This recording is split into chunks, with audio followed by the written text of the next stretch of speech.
We hear it all the time. When governments try to crack down on a dangerous drug, it almost always seems to backfire.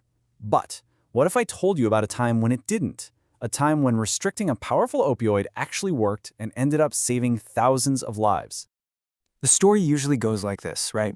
You restrict the supply of one drug, and users don't just stop. They just move on to something else, something that's often way more dangerous, totally illegal, and a lot less predictable.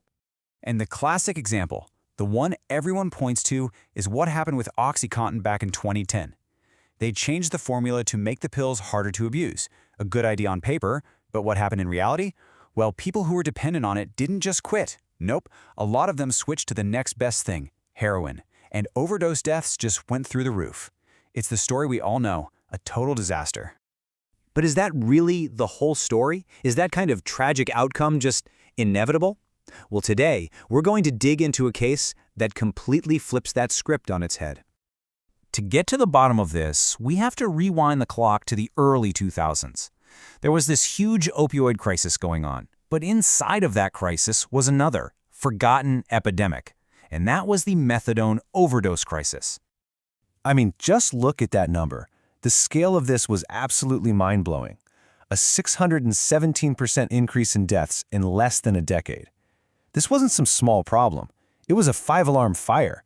In fact, methadone deaths were rising even faster than deaths from other, more famous prescription opioids. And here's where it gets really crazy.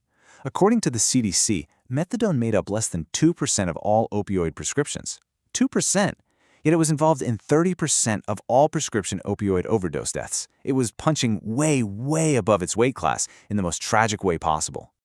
So what on earth was going on? Well, the problem really came down to one very specific product, the 40 milligram methadone diskette.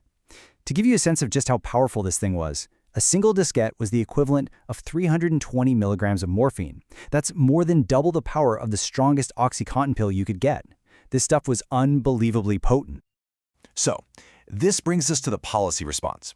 And what's so interesting is that instead of the usual sledgehammer approach, government agencies and manufacturers went after the problem with, surgical precision.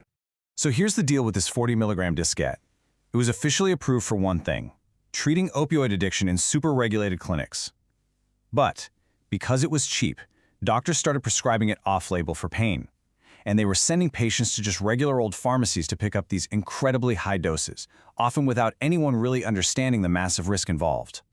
The response was swift and decisive. In January 2008, the DEA and the manufacturers basically said, that's it. They agreed to stop all shipments of the 40 milligram diskettes to retail pharmacies. Addiction clinics could still get them, sure, but that whole pipeline for off-label pain use, it got shut down pretty much overnight. And what happened next is why we're talking about this today.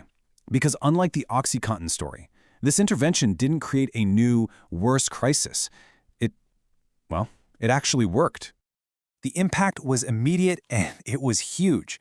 Researchers figure that this one policy change prevented around 1,600 overdose deaths, and that was just in the first 2.5 years. And you can't really put a price on a human life, but if you try to measure the impact, the social benefit from those saved lives was calculated at $9.6 billion. That is just a staggering return on one targeted public health decision. Okay, but what about the big question, right? The substitution effect. Did people just switch to heroin like they did with OxyContin? Well, the data is crystal clear. Nope, not at all. As methadone deaths plummeted, there was no spike in deaths from other prescription opioids or heroin or anything else. The backfire we all expected, it just never happened. So this is the million-dollar question, isn't it? Why? Why did this supply-side policy succeed when so many others have failed so badly? Well, the secret was what people switched to. See, they didn't run out and find street drugs. They just moved to a safer version of the exact same drug. For every powerful 40 milligram diskette that disappeared, patients and their doctors just substituted it with about 2 of the much weaker 10 milligram tablets. They didn't even replace the full dose, which led to this massive net reduction in the total amount of opioids being consumed. And that gets to the absolute core of it. These were two totally different problems. The OxyContin policy was going after intentional, high-risk users, people who were actively trying to get high and were already close to the illicit market.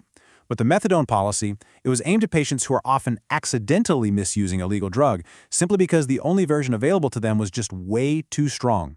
The goal wasn't to stop high-risk behavior, it was to prevent accidental deaths. So what we have here is basically a recipe for success, a clear three-step playbook. First, they targeted a specific high-risk product, not the whole drug. Second, the goal was to protect patients from accidental harm. And third, and this is so important, they made sure a safer, less potent substitute was easy to get. They gave people a path to safety, not a cliff to fall off of. You know, this story proves that it is possible. A smart, precise drug policy that really understands how people behave can be a powerful tool to save lives. It really leaves us with a huge question. Now that we have this recipe, this proof that it can work, what's the next smart target we could go after to save the next 1,600 lives?